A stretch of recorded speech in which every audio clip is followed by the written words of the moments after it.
దాకా వైసీపీ వాళ్ళు అన్నారు పవన్ కళ్యాణ్ గారు వెనకాల పిల్లనా కొడుకులు ఉంటారు. ఈ పిల్లనా కొడుకులు పెద్దోళ్ళు అయినారు. ఈ 5 సంవత్సరాల్లో ఈ పిల్లనా కొడుకు ఏం చేస్తారో ఈ 13వ తేదీ చూపిస్తాం. జగన్మోహన్ రెడ్డి గారు ఇప్పుడు దాకా ఆయన ప్రతిదానికి బటన్ నొక్కితే నేరుగా అంటున్నారు కదా. ఈసారి మనం బటన్ నొక్కితే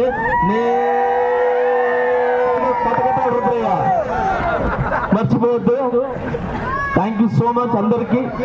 మీ ప్రేమ ఇప్పుడు నాకు ఇలానే ఉండాలి. నేను ఒక సినిమా వాడిగా రాలేదు. నేను మీలో ఒక కామన్ మ్యాన్ గా, ఒక నార్మల్ ఒక ఓటర్ నార్మల్ వ్యక్తిగా నేను వచ్చాను ఇక్కడికి. ఎప్పుడు నేను సినిమా వాడిని కాదు, నేను పెద్దవాడిని కాదు. మీ ఇంట్లో ఒక పిల్లోడిని, మీ ఇంట్లో ఒక కొడుకుని, మీ ఇంట్లో ఒక కుటుంబ సభ్యుని. మర్చిపోవద్దమ్మా. జై జనసేన, జై.